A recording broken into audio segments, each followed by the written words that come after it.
오늘 저는 여러분들과 함께 하나님의 은혜를 헛되이 받지 말자라는 제목으로 은혜를 나누기를 원합니다. 본문 말씀으로는 고린도 후서 5장 17절부터 6장 2절, 그리고 6장 17절부터 7장 1절이 되겠습니다. 기독교인들이 흔히 사용하는 단어 중에 하나는 은혜라는 단어일 것입니다. 우리는 흔히들 어떤 어려운 문제가 해결되었다든지 하면 하나님께서 우리에게 은혜를 주셨다고 이야기를 합니다. 또는 설교를 듣는 중에 마음이 감동적인 어떤 울림이 있을 때 그때도 우리는 은혜를 받았다고 합니다. 그러나 이런 것들은 사실은 하나님을 믿든 안 믿든 하나님을 안 믿는 불교 등의 다른 종교에서도 가능한 것들이라고 생각합니다. 심지어는 무신론자들에게서도 가능한 것입니다. 성경에서 말하는 은혜란 이런 것들이 아니라고 생각합니다. 성경에서 말하는 은혜란 오직 하나님께서만 주실 수 있는 그런 은혜를 말하는 것 아니겠습니까? 어떤 문제가 해결된다는 것은 하나님을 믿지 않는 자들에게도 얼마든지 시간이 지나면 자연스럽게 일어날 수도 있는 것 아니겠습니까? 저는 은혜라는 단어를 폄하하는 것은 절대로 아닙니다. 단지 이런 것들을 모두를 하나님의 은혜라고 한다면 그 의도는 나쁘지 않고 선한 것이지만 하나님만이 주실 수 있는 커다란 은혜를 희석시켜 버릴 수 있다고 생각하기 때문입니다. 저희는 지난주에 예수님을 믿는 자들에게 주시는 하나님의 커다란 은혜들에 대해서 말씀을 나누었습니다. 베드로전서 5장 10절을 통해서 사도 베드로는 자기와 동일하게 그 당시에 엄청난 핍박을 받았던 유대인 크리스찬들에게 이렇게 이야기를 합니다. 모든 은혜의 하나님, 영어로 보면 The God of all grace입니다. 모든 은혜를 주시는 하나님, 곧 그리스도 예수님을 통해 우리를 부르사 자신의 영원한 영광에 이르게 하신 분이라고 합니다. 사도 베드로는 하나님께서는 우리를 부르셔서 하나님의 영원한 영광에 들어가게 한 은혜를 우리에게 베푸셨다고 이야기하는 것입니다. 이 땅에 사는 우리를 부르셔서 이 땅에서 부르셔서 우리를 하나님의 영원한 영광에 들어가게 하는 그 은혜를 하나님께서 우리에게 베푸셨다는 것입니다. 또 사도 바울은 이렇게 이야기합니다. 내가 택함 받은 자들을 위하여 모든 것을 참으면 그들도 그리스도 예수 안에 있는 구원을 영원한 영광과 함께 받게 함이라 라고 했습니다. 무슨 말인가요? 사도 바울 자신도 영원한 영광이라는 은혜를 주시는 하나님에 대한 사역자로서 모든 것을 참아서 모든 사람들이 예수를 믿는 모든 사람들이 하나님의 영원한 영광에 들어가기 위해서 자기는 사역을 했다는 것입니다. 그러면서 바울은 자신의 영적인 아들이며 그 당시에 목회자였던 디모데에게 이런 이야기를 합니다. 내 아들아, 그러므로 너는 그리스도 예수 안에 있는 은혜 가운데서 강하라라고 이야기했습니다. 하나님의 이런 우리에게 주신 커다란 은혜, 우리의 구원을 위한 하나님의 은혜를 온전하게 알고 하나님께서 우리에게 베푸신 그 은혜의 뜻에 맞게 그리스도 예수 안에 있는 은혜에서 강하라는 것입니다. 이 목회자에 있던 디모데에게는 그렇게 이야기했지만 대신에 음행과 수많은 문제 가운데 있던 고린도 교회에 대해서는 이렇게 다른 말로 고면합니다. 바로 고린도 후서 6장 1절입니다. 우리가 하나님과 함께 일하는 자로서 너희를 권하노니 하나님의 은혜를 헛되이 받지 말라라고 했습니다. 이때 사도 바울은 하나님의 은혜를 이중 부정을 사용해서 강조했던 것입니다. 헛되이 받지 말라. 이렇게 이중 부정을 사용해서 하나님의 은혜를 강조했던 것입니다. 왜 그랬을까요? 그는 고린도 교회 교인들이 이미 받은 하나님의 은혜를 헛되이 받지 않을까 또는 등한시할까 엄청나게 걱정했던 것입니다. 하나님과 함께 일하는 하나님의 동역자로서 하나님의 마음을 그들에게 전했던 것입니다. 그 은혜를 주신 하나님의 의도가 잘 이루어지도록 조심하여서 그 받은 은혜를 사용하라는 것이었습니다. 그렇다면 하나님께서 예수님을 믿는 우리에게 이미 주신 은혜, 그리고 우리가 이미 받은 그 은혜는 무엇일까요? 그것은 여러 가지가 있지 않습니까? 인간이란 영혼 육으로 이루어진 존재입니다. 근데 하나님으로 받았던 그 영이 기능을 잃어버려서 하나님과 교제하는 그 기능을 잃어버려서 결국 죽은 영이 되어버렸던 것입니다.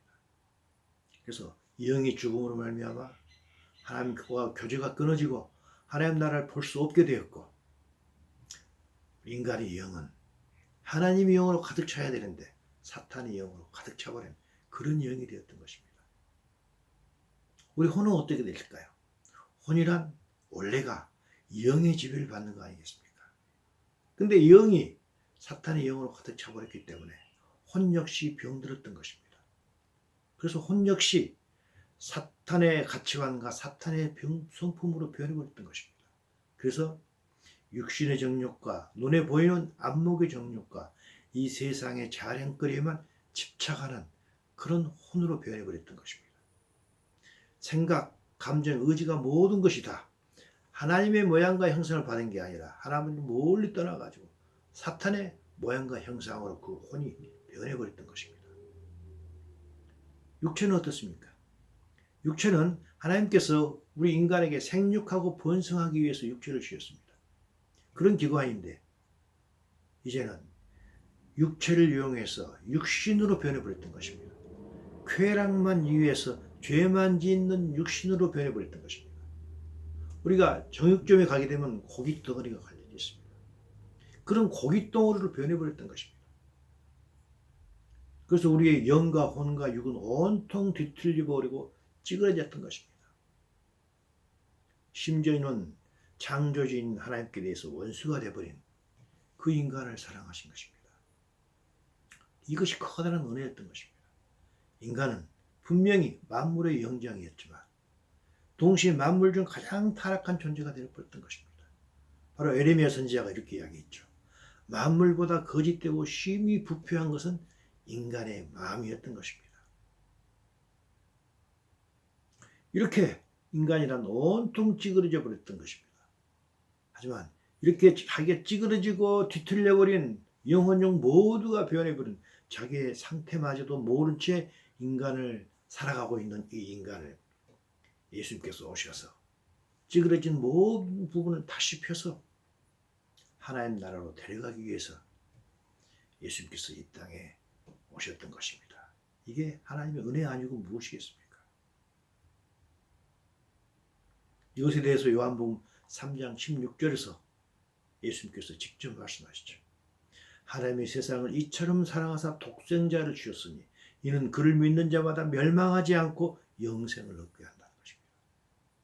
예수님께서 오셔서 뒤틀려버린 영혼 육을 다 새롭게 하셔가지고 우리에게 영생을 얻게 한다는 것입니다. 이것이 하나님의 은혜 아니겠습니까? 이것뿐이 아닙니다. 예수님께서는 이 땅에 오셔서 인간으로 오셨기 때문에 우리와 똑같이 생겼고 똑같이 밥 먹고 똑같이 화장실에 가는 그런 인간이었습니다. 그런 인간을 어떻게 우리가 구원자로 하나님으로 믿어지게 하는 그런 믿음이 생길까요? 그것은 우리가 믿고자 싶어서 우리가 믿기 위해서 노력했던 것 아무것도 없습니다. 그것은 하나님의 은혜이고 선물이었던 것입니다. 바로 에베소 2장 8절을 통해서 말씀하고 계시죠. 너희는 그 은혜에 의하여 믿음으로 말미암아 구원을 받았다고 합니다. 이것이 뭔가요? 이것은 바로 우리의 믿음을 이야기하는 것입니다. 우리의 믿음은 우리에게서 난 것이 아니고 하나님의 선물이라는 것입니다. 어떻게 우리가 인간 예수를 하나님이라고 믿겠습니까?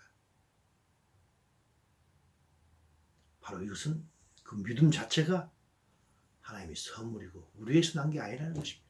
그 믿음은 믿어진다는 것입니다. 믿어지는 믿음으로 우리는 예수님을 믿었던 것입니다. 이렇게 선물로 주어진 믿음을 통해서 우리가 예수님을 구원자로 믿을 때 하나님께서는 죄인인 우리를 의인이라고 불러주십니다. 예수를 믿으면서도 여전히 죄 짓는 우린 죄인인 우리를 하나님께서는 의인이라고 불러주시는 것입니다. 이것도 커다란 은혜인 것입니다. 죄를 짓는 죄인을 의인이라고 불러주신 하나님의 커다란 은혜인 것입니다. 로마서 3장에서 이야기를 하고 있습니다. 모든 사람이 죄를 범하였습니다. 그래서 어떤 인간도 하나님의 은혜의 영광에 이르지 못했는데 그리스도 예수 안에 있는 속량으로 말미암아 우리를 하나님의 은혜로 값없이 의롭다 하심을 얻은 자가 된 것입니다. 우리는 의로운 자가 아닌 것입니다. 하지만 예수님을 믿음으로 말미암아 너는 나의 아들 예수를 믿는구나. 그렇기 때문에 나는 너를 의인으로 불러준다고 했던 것입니다. 우리는 하나님의 은혜로 값없이 의롭다 하심을 얻은 자가 된 것입니다. 이것을 칭의라고 하죠. 이것뿐 아닙니다. 이 은혜로 받은 칭의에 의해서 우리를 떠났던 하나님의 영이 다시 우리 안에 들어오게 되는 것입니다. 이 하나님이 다시 들어오시고는 말미암아 우리의 죽었던 영이 다시 살아나게 된 것입니다. 이것을 우리는 영의 구원 또는 영의 거듭남, 영의 중생이라고 합니다. 이것에 대해서 사도 바울은 에베소 2장 5절을 통해서 이야기를 하고 있습니다. 허물로 죽은 우리를 그리스도와 함께 살리셨고 그랬습니다. 우리의 허물로 죽은 게 무엇인가요? 우리의 영이었던 것입니다. 우리의 영을 우리가 예수를 믿음으로 말미암아 그리스도와 함께 살려주신 것입니다. 이것 또한 은혜인 것입니다. 은혜로 구원을 받은 것이라. 구원. 이때 구원은 무엇인가? 영의 구원을 이야기하고 있는 것입니다. 따라서 이제는 죽었던 영이 다시 살아남으로 말미암아 영안이 띄입니다. 그래서 이제는 지금껏 영안이 감겨짐으로 말미암아 전혀 보지 못했던 하나님의 나라가 우리 눈에 들어옵니다. 하나님 나라만 보이는 게 아니라 하나님도 보이는 것입니다. 이것 또한 은혜인 것입니다.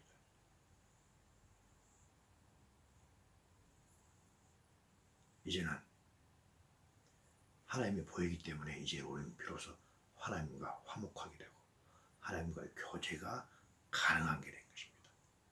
이것에 대해서 사도 바울은 고린도 후상 5장 17절을 통해서 이런 선언을 하죠. 그런즉 누구든지 그리스도 안에 있으면 새로운 피조물이라. 이전 것은 지나갔으니 보라 새 것이 되었다고 선언하는 것입니다. 새로운 피조물이 됐던 것입니다. 새 것이 된 것입니다. 과거에 있는 우리의 심각한 죄악으로 인하여서 하나님의 영이 떠남으로 우리는 영적으로 볼 때 죽은 존재였지만 이제는 그 떠났던 그 영이 다시 들어옴으로 말미암아 우리는 산 존재가 된 것입니다. 그래서 우리는 새로운 피조물이 된 것입니다. 새 것이 된 것입니다. 신분이 바뀐 것입니다. 사실 우리가 원수되었을 때입니다. 하나님과 원수되었을 때 그의 아들의 죽으심으로 말미암아 우리는 이제는 하나님과 화목하게 된 것입니다. 결국 그래서 우리가 하나님으로부터 이미 받은 은혜를 한마디로 한다면 이제는 영이 구원되어서 하나님을 알게 되었고 하나님과 화목한 자가 되었고 그래서 하나님과 교제할 자격이 주어진 자, 새로운 신분을 가진 산자가 되었던 것입니다. 과거에는 하나님과 전혀 화목할 수 없었고 교제할 수 없었던 자이지만 이제는 화목할 수 있고 교제할 자격이 주어진 새로운 자가 된 것입니다. 이것이 우리가 이미 하나님으로부터 받은 그 커다란 은혜인 것입니다. 이 은혜는 초림하신 예수님에 의해서 우리가 하나님으로부터 이미 받은 은혜입니다.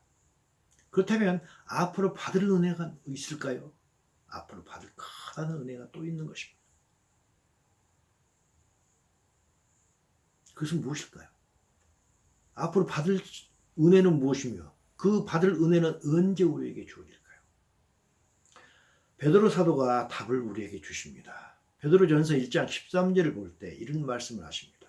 그러므로 너희 마음의 허리를 동이고 근신하여 그리스도 예수께서 나타나실 때 너희에게 가져다 주실 은혜를 온전히 fully 바랄지어다 라고 했습니다.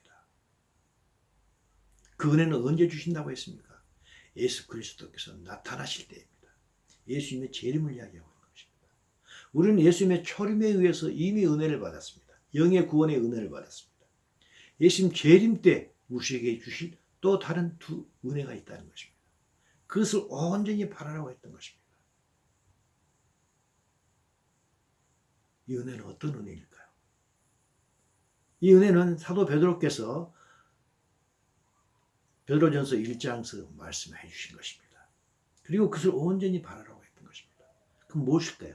첫째는 혼의 구원입니다. 바로 베드로전서 1장 13절에서 그 은혜를 온전히 바라라고 하면서 그 전에 이미 우리에게 그 은혜를 알려주신 것입니다.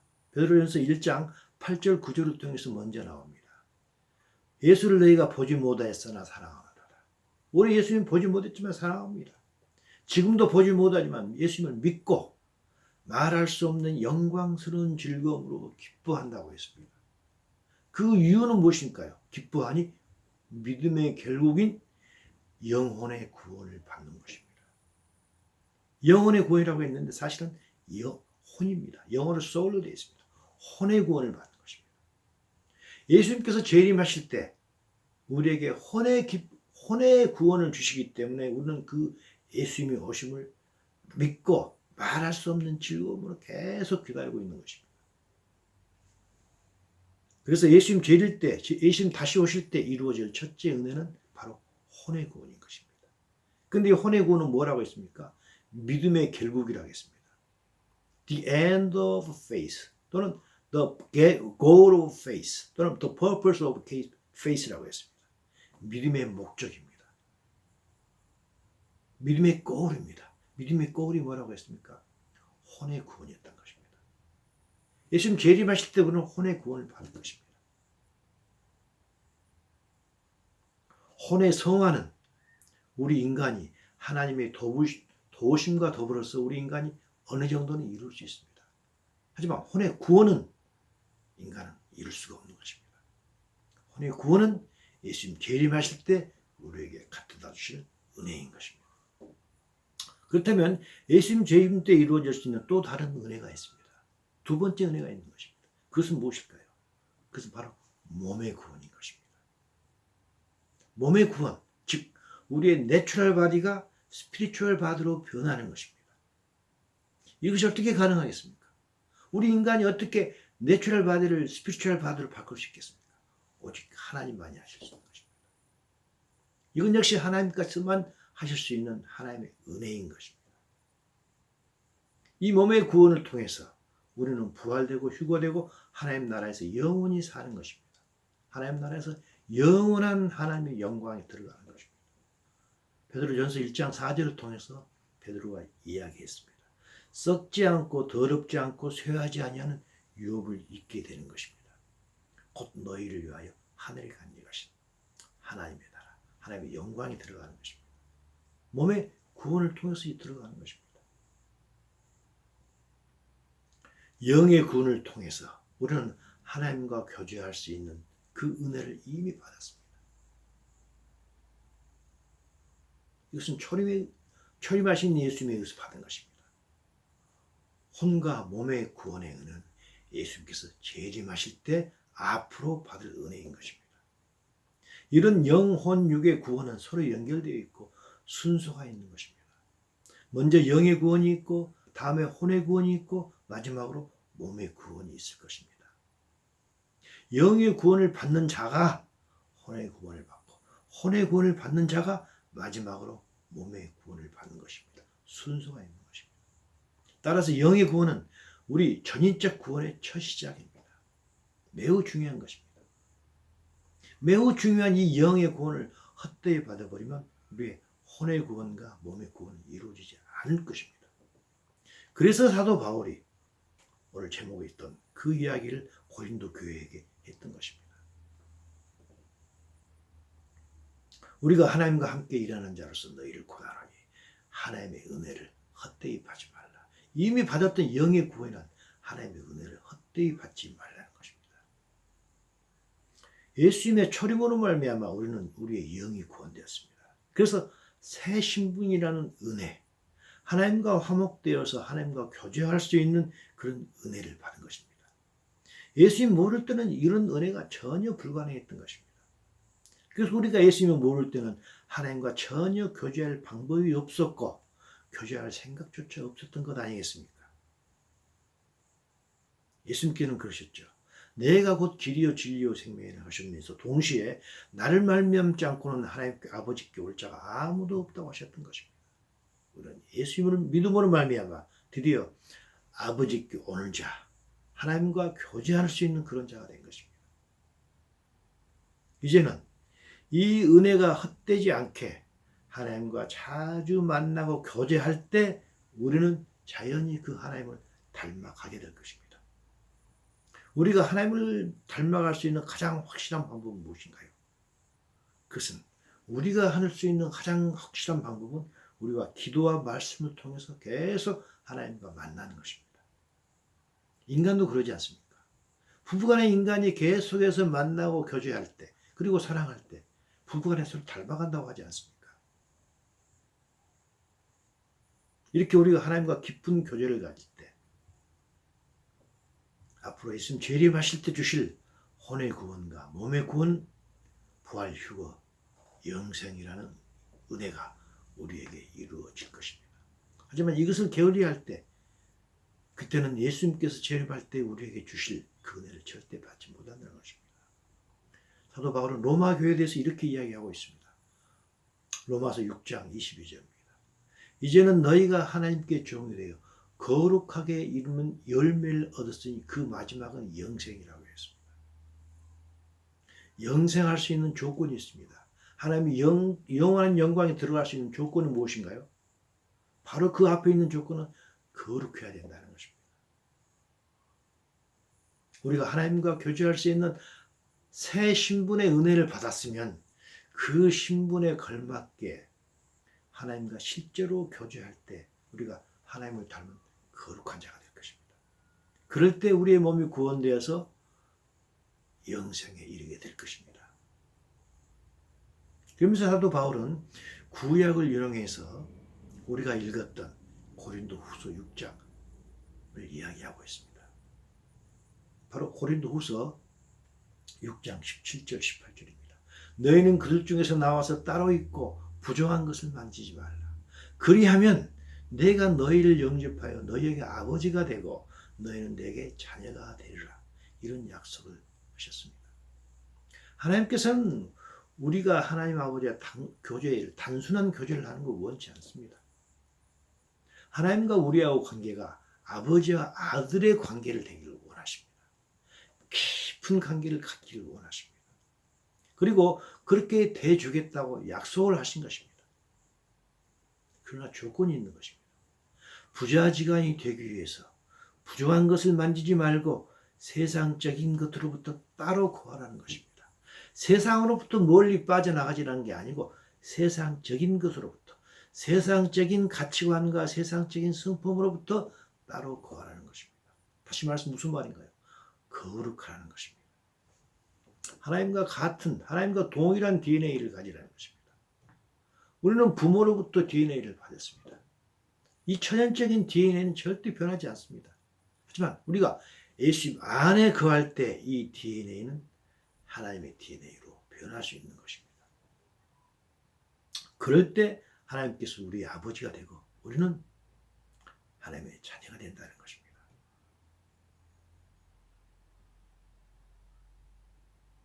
하나님께서 우리에게 많은 약속을 해주십니다. 그러나 그 약속이 성취되는가 아닌가는 하나님께 달린 게 아닙니다. 우리에게 달려 있습니다. 하나님께서 그 약속을 성취시키려고 하시면 우리가 하나님께서 우리에게 말씀하신 전제 조건을 이루지 못할 때 하나님의 약속은 결코 이루어지지 않는 것입니다. 따라서 그 약속이 성취되는가 안 성취되지 않는가는 우리 인간한테 달린 것입니다. 우리가 하나님과 얼마만큼 진지한 교제를 하는가에 달려 있는 것입니다. 우리가 알다시피 하나님께서 오직 한 분 예수님만 계십니다.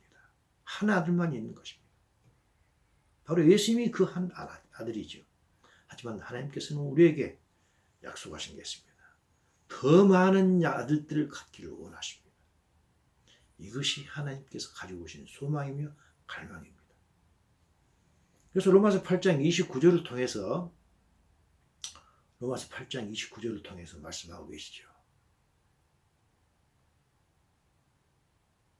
하나님이 미리 아신 자들을 또한 그 아들의 형상을 본받게 하기 위해서 미리 정하셨으니 이는 그로 많은 형제들 중에서 맏아들이 되게 하려 하십니다. 무슨 말인가요? 하나님께서는 예수님이 맏아들이 되고 예수님께 많은 형제들이 있기를 바란다는 것입니다. 다시 말해서 하나님께서는 많은 사람들을 하나님의 아들로 두기를 원한다는 것입니다. 누가 하나님의 아들들이 될까요? 누가 예수님의 동생이 되고 예수님이 맏아들이 맏형이 될까요? 그것은 8장 29절에 말씀 나와 있는 것입니다. 그것은 첫째 아들인 예수님의 형상을 닮은 자, 그 자가 하나님의 또 다른 하나님의 아들들이 되는 것 아니겠습니까? 즉 수많은 아들들이 하나님께 양자로 입양되는 것입니다. 그 존재 조건은 무엇인가요? 하나님의 아들의 형상을 본받는 자입니다. 하나님을 닮은 자들입니다.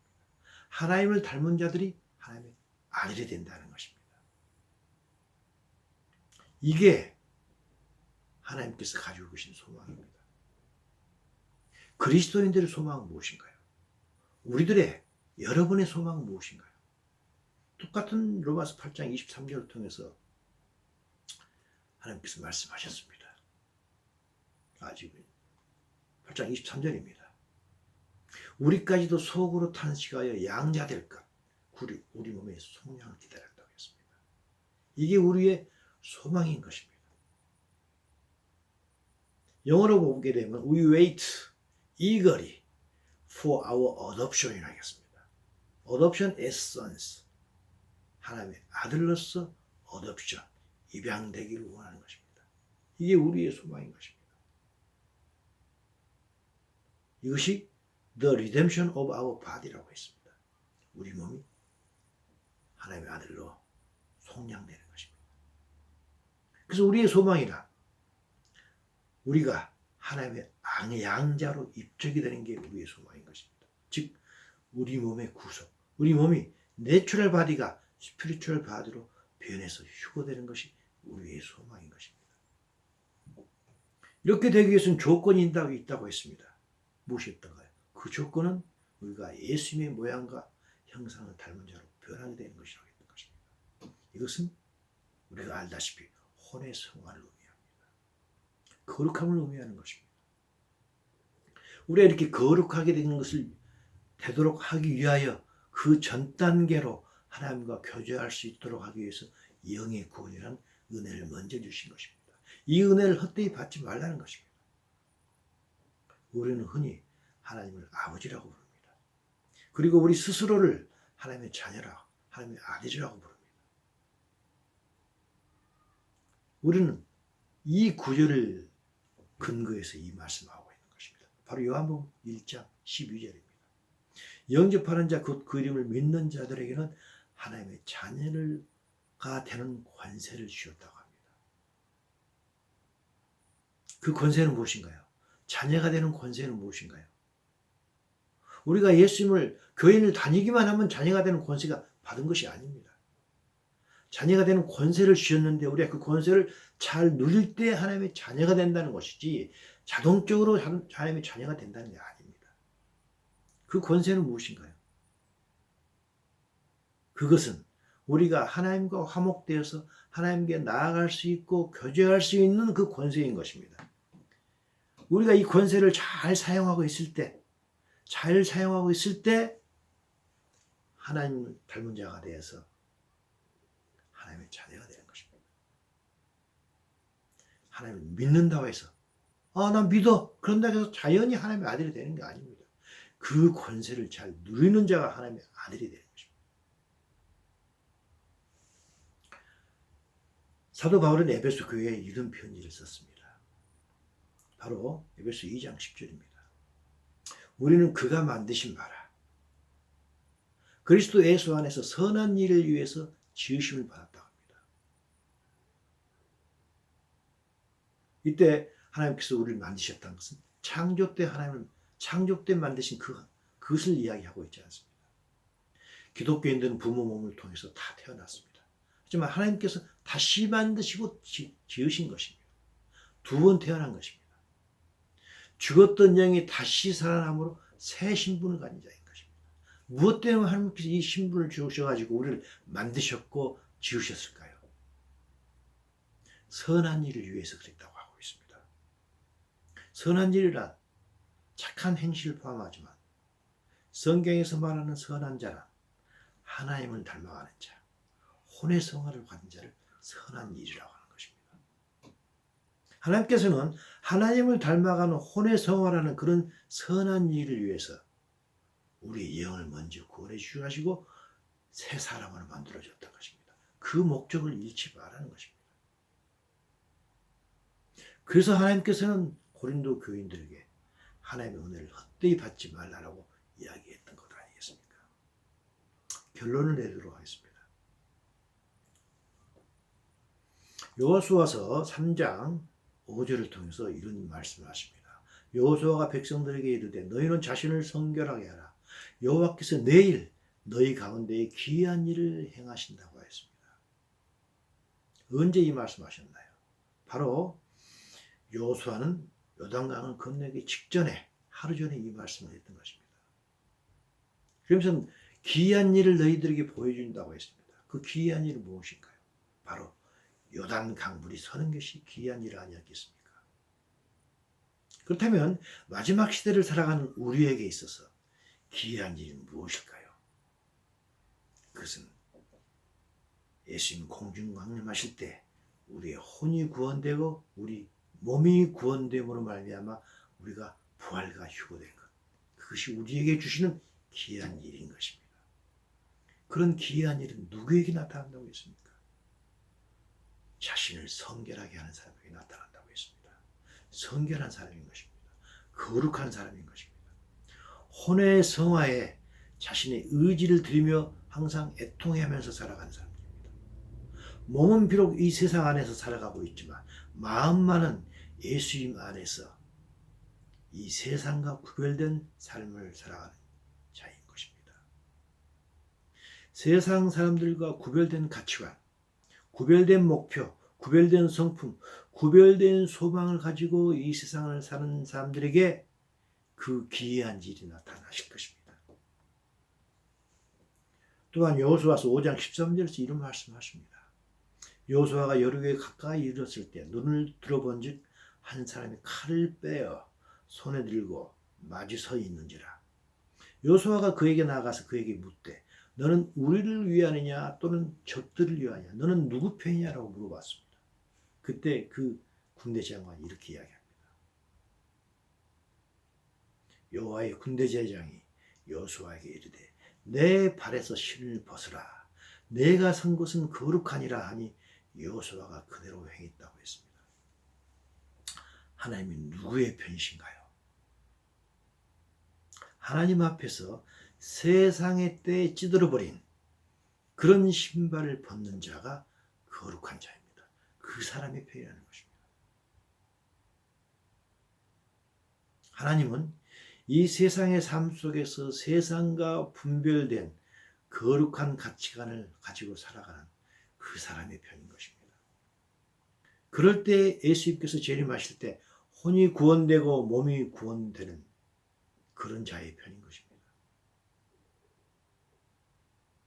우리의 몸과 혼이 구원됨으로 그때 비로소 우리는 하나님의 아들로 판명이 될 것입니다. 지금 이 땅에서는 누가 하나님의 아들인지 아무도 확실하게 알 수가 없는 것입니다. 온전하게 이 사람이 하나님의 아들이로구나 하는 것은 예수님 오실 때 몸이 구원되어 이제 몸이 우리의 내추럴 바디에서 스피리추얼 바디로 변해버린 자, 그 사람이 바로 하나님의 아들인 것입니다. 하나님의 아들은 영의 구원이라는 하나님의 은혜를 헛되이 받지 않는 자인 것입니다. 이 사람은 이미 화목하게 되고 하나님과 교제할 수 있는 은혜를 주신 그 하나님의 목적과 갈망을 잘 알는 상태에서 이 세상을 살아가는 사람입니다. 그래서 그 사람은 말씀과 기도를 통해서 늘 하나님과 교제하는 사람입니다. 누가 하나님을 닮을 수가 있습니까? 누가 하나님의 아들로서 판명이 될 수 있을까요? 가장 확실한 방법은 이 세상을 살아가면서 하나님께서 주신 이 말씀과 기도를 통해서 늘 하나님과 만나는 사람입니다. 그 사람이 하나님을 사랑하는 사람입니다. 우리 모두가 이런 사람이 되어서 예수님 오실 때 우리의 몸이 예수님의 몸처럼 변하는 그런 자가 되기를 원합니다. 그 사람만이 하나님으로부터 이미 받은 은혜를 헛되이 하지 않는 사람입니다. 그 사람이 하나님의 영원한 영광에 들어가는 사람입니다. 우리 모두가 이런 사람이 되기를 간절하게